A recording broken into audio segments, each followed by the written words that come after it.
सभी को जय मसीह की नए साल के बहुत सारी शुभकामनाएं। आज नए साल में, साल के आखिरी में, आज 31 दिसंबर है। आज हम परमेश्वर के वचन में जाएंगे और देखेंगे परमेश्वर हमें 2025 साल के लिए परमेश्वर हमें जो वचन दे रहे हैं वो वचन को हम ग्रहण कर सके और परमेश्वर के अनुसार अपने जीवन को व्यतीत कर सके। चलिए हम वचन को देखते हैं।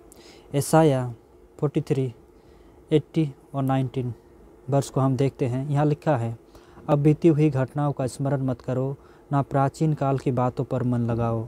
देखो, मैं एक नई बात करता हूँ, वो अभी प्रकट होगी, क्या तुम उससे अनजान रहोगे? मैं जंगल में एक मार्ग बनाऊंगा और निर्जल देश में नदियाँ बनाऊंगा। गिदड़ और शुतुरमुर्ग आदि जंगली जंतु मेरी महिमा करेंगे, क्योंकि मैं अपनी चुनी हुई प्रजा के पीने के लिए जंगल में एक जल और निर्जल देश में नदियाँ बनाऊंगा। आमीन। परमेश्वर का धन्यवाद हो, क्योंकि परमेश्वर ने हमें 2024 में परमेश्वर ने हमें हमारे शरीर को, हमारे परिवार को, हमारे खेत को, हमारे हर एक चीज़ पे आशीर्वाद किए हैं। और परमेश्वर ने बहुत अच्छी तरह से 2024 में हमें संभाला और रक्षा किया। और परमेश्वर ने आज दिसंबर 31 तारीख, आज से साल के आखिरी दिन है, परमेश्वर ने बहुत अच्छे हमें रक्षा किया, इसलिए परमेश्वर को हम धन्यवाद देते हैं। और परमेश्वर ने जो आज 2024 में आखिरी दिन में जो हमें वचन दिए हैं, परमेश्वर कहते हैं, यशायाह 43, 18 के 19 में लिखा है कि परमेश्वर कहते हैं कि बीते हुए जो बात, वो सब पाप भूल जाओ, सब घटनाओं भूल जाओ अतीत के।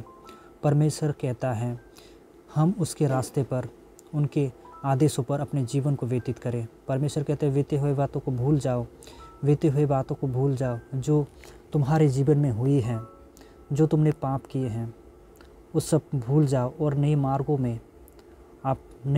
में मेरे अनुसरण करो, मेरे आदेशों को पालन करो और मेरी अनुसार अपने पवित्र आत्मा की अगुवाई में अपने जीवन को व्यतीत करो। परमेश्वर हमें कहता है तो क्या होगा? परमेश्वर हमें बताता है कि अगर मेरे अनुसार जीवन व्यतीत करोगे तो परमेश्वर कहते हैं जंगल में भी वो रास्ता बनाएगा।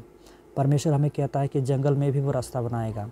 अगर 2024 में अपने जैसे भी जीवन व्यतीत किए हो, परमेश्वर हमें बताते हैं अपने वचन से, मैं तुम्हारे लिए एक रास्ता बनाऊंगा, तुम्हारे लिए एक जंगल में रास्ता बनाऊंगा। अब तुम्हें कोई नज़र नहीं आ रहे हैं, जो तुम दुखों में फंसे हुए हो, समस्या में फंसे हुए, कोई रास्ता तुम्हें नज़र नहीं आ रहा है तो लेकिन परमेश्वर हमें बता रहे हैं यशायाह के भविष्यवक्ता की पुस्तक में से जो हमने वचन पढ़े हैं, उसमें कह रहे हैं कि तुम्हारे लिए जंगल में भी मैं मार्ग बनाऊंगा और रेगिस्तान में भी मैं नदियाँ बनाऊंगा।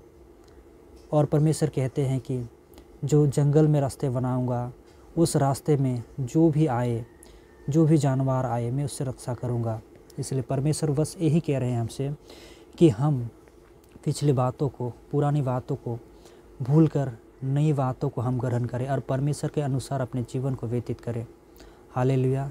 इसलिए परमेश्वर की अगुवाई से हम 2024 आज नाइट से हम ये परमेश्वर के साथ वादा करें, ताकि हम 2025 परमेश्वर के रास्तों पर, चाहे दुख हो चाहे सुख हो, हम परमेश्वर के हाथ को नहीं छोड़ेंगे, परमेश्वर के वचन के अनुसार अपने जीवन को व्यतीत करेंगे।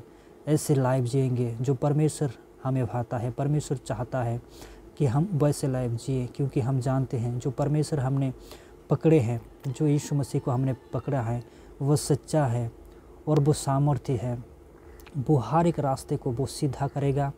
परमेश्वर कहते हैं वे जंगल में भी हमारे लिए मार्ग बनाएगा। चाहे तुमको 1% भी उम्मीद ना हो कि मेरे जीवन में क्या होगा, लेकिन परमेश्वर कहते हैं, परमेश्वर बताते हैं हमको कि उस उम्मीद नहीं है, लेकिन उसमें भी परमेश्वर मार्गों को निकालेगा और हमें उद्धार करेगा। क्योंकि परमेश्वर उद्धार करने के लिए आए हैं, सिर्फ हमारे शारीरिक आत्मिक उद्धार नहीं, पाप से उद्धार नहीं, वो हमारी हर एक समस्याओं से वो निकालेगा। वो परमेश्वर कहते हैं, वचन कहते हैं कि परमेश्वर के हाथ ऐसा छोटा नहीं हुआ कि हमें निकाल ना सके। परमेश्वर हमें रक्षा करेगा। हम विश्वास करते हैं, हम उम्मीद करते हैं, जितने भी इस वचन को आपने सुना, नए साल में परमेश्वर के साथ आप अंगीकार करें कि वो हर एक दिन, हर एक सेकंड परमेश्वर के अनुसार हम जीवन को व्यतीत करें और पाप से अपने परिवार को, अपने आप को हम दूर रहेंगे। हालेलुया। परमेश्वर पे विश्वास करें क्योंकि वो सच्चा है। मार्ग और जीवन और सत्य वो ही है जो हमें अनंत जीवन तक पहुंचाएगा। हालेलुया। सबको जय मसीह की। और फिर एडवांस में सबको हैप्पी न्यू ईयर। आपके नए साल बहुत अच्छे से कटे, परमेश्वर के अनुसार आप जीवन को व्यतीत करें। उम्मीद करता हूँ, विनती करता हूँ। धन्यवाद हो, परमेश्वर की महिमा हो। आमीन।